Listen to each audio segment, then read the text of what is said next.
Hey everybody, this is Maria again, back doing the Open Book Librarian, but this time we're going to do something completely different and we're going to bring in some librarians from other libraries. I know a couple, and so right now with me is Jolyce from New Lenox.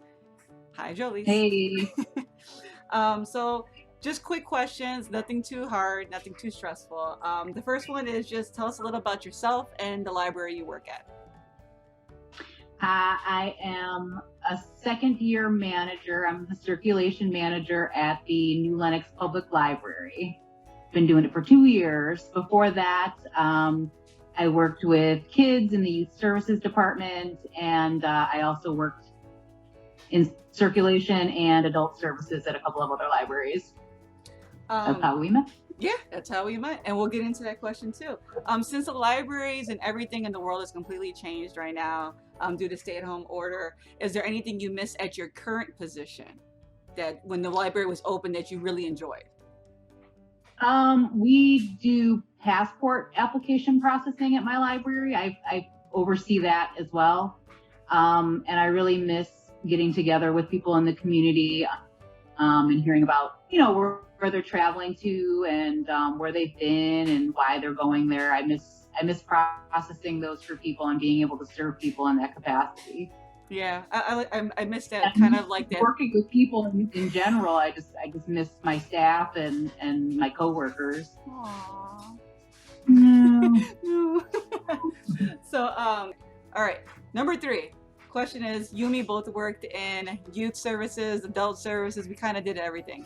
Do you prefer adults, teens, or kids as patrons? Well, let's see. I like them all. There's things about each individual group that I like. I like working with the kids because it's fun and it's kind of challenging. Same thing with the teens, but the teens are a little bit more, they don't require as much attention, but they almost do. Yeah. But it's a little bit more personable and relatable with the teens. They can be kind of fun. And I like serving the adults too, because that really taps into my inner reader, because with the adults and somewhat with the teens, you really get a chance to get in some good readers advisory suggestions. People always ask what we're reading and what's good, to read, and a lot of village type questions too, other services that are offered, how do I print this out and stuff like that. So there's really aspects of each age group that I enjoy. Yeah, for me, but if I had to say favorite, yes, I'll probably go with the adult category. Really? What?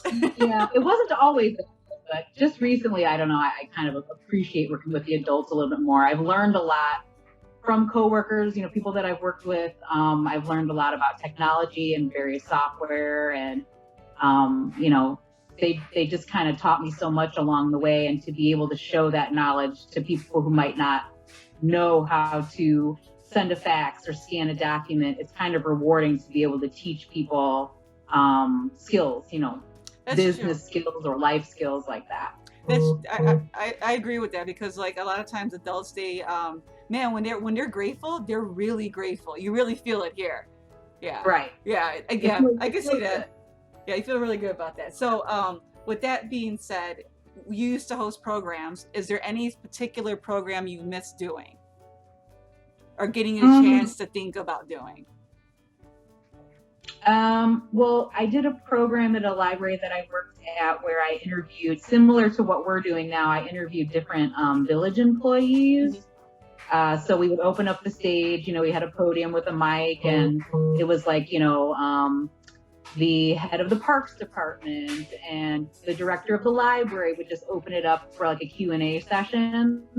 So the public would be able to come in, and if they had any questions regarding the library budget or anything, village related, I kind of set the stage for that. And I do miss doing that particular program. I didn't know. That's fancy. Okay. Yeah. So at this moment right now, what does your library have to offer virtually? Any programs that stick out to you that you would like to promote? Well, Summer Learning Challenge is going to be starting soon. We just announced what we'll be doing for Summer Learning Challenge this year. Unfortunately, we had to suspend all summer programming through August, so that caused us to get creative. So they're doing a lot of the programmers that we had booked for, in-person concerts and other kids programming. They're still going to work with us, but just in a different capacity. Everything had to go virtual, obviously. Yeah. So, and even some of the staff members, they are able to provide their own virtual content as well. So our local genealogist, who's on staff, she's still been providing good content.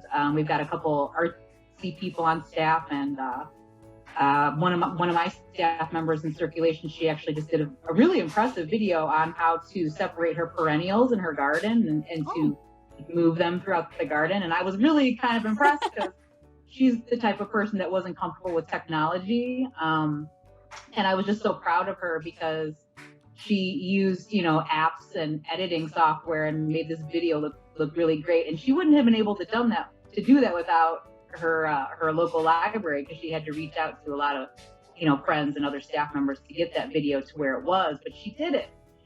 And so I'm very proud of her that she accomplished that. She was proud of herself too, but it was really awesome. And I'm glad that our director at our library is open to staff providing content like that, because we have cool. A lot of talented people. That's cool though, but like a lot of people forget that sometimes you might not be the greatest at one thing, but she totally shined on gardening, and that's probably her jam. You know what I mean? Like, and that's really cool. Yeah, that's really, really cool. So fun questions. Yeah. Favorite book genre? Horror, hands down. Horror and sci-fi. Yeah, you're my buddy when it comes to that. Yeah. Favorite fandoms? I haven't read the new Stephen King yet, but I intend on it. Yeah, I haven't yet because I haven't gotten through just little side thing here. Holly, through Mr. Mercedes, her character, like in The Outsider. I haven't gotten through all her stuff yet, so I don't want to touch the book yet because I know there's a small story with her in it. So I kind of want to get the full picture of Holly before I venture into it. Yeah, I'm kind of a stickler with it, but but I honestly, like, I haven't been able to read any, and sorry if I'm going off on a tangent here, but I've been asking people, or people have been asking me, like, what are you reading lately? And I'm like, I can't really read much of anything. And Maria, you probably saw that, like, I posted that article. A lot of people are apparently like experiencing the same problem of just not having the attention span to really get into anything right now. And I'm totally in that category right now. I haven't read a thing. I've got like a stack of books like 5 feet tall on my bedside table that have been there since March 17th when this whole thing kind of You're like, I'm gonna get through these books. I swear I am. They're still there. I mean, the dates keep getting pushed back for returns, so it's not like I'm accumulating fines or anything, but I just can't read anything right now. But horror and sci-fi is where it's at for me. Favorite fandoms? Star Wars. No hesitation. Favorite character in Star Wars? Let's just ask that. Follow up. Favorite top 3 characters? Darth Vader? Darth?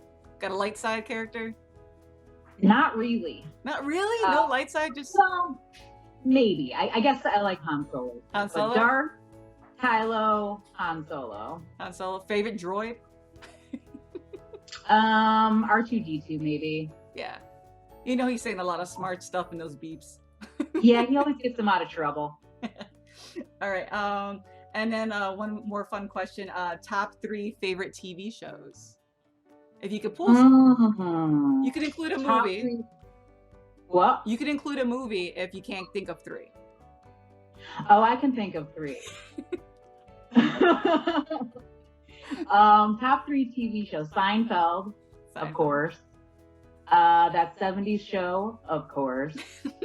And it would be a toss-up, because this is always the toss-up between The Office and Parks and Recreation. Yeah, I can see that. There's similarities, but then they just go so far different, and you're like, oh, I could relate to that one a little more right now in life than this one. Yeah, I love them both equally. I don't know that I could choose between the 2. Okay, so we have So two. you're gonna have to deal with the top 4. I'm sorry. Okay, that's fine. That's cool. That's cool. It rounds it off. That's a lot of streaming content right there for people out there who haven't done it. They're all available for streaming. Seinfeld's on Hulu, and then the other 3 I think are on Netflix. No? Yeah, I think so. Yeah, Yeah. definitely. If not on Netflix, definitely on Hulu too. Yeah. So 2 more questions. If you could do one thing right now that you can't, what would it be? Hug everybody. Aww. I want to hug everybody. Get in my feels. God, come here. Everybody's getting attacked when we're done with this. Just totally these linebacker them like in football. Ugh. Just pummel everybody. Lastly, do you have any message for other libraries out there that are like struggling to, get into this digital space, reinvent themselves? Because we're all kind of in the same boat together. Instead of us trying to compete as libraries, we should all, especially right now, I've just been seeing a lot of libraries actually helping each other. And I know we don't use the word compete in library world, but we all want to, make a program that a library is known for and things like that. But right now we've all kind of seemed like we've been in this level where we're like, let's all share our knowledge and things like that. So do you have any advice to the librarians out there? Anything for the library staff as far as morale? You're a supervisor. Uplifting.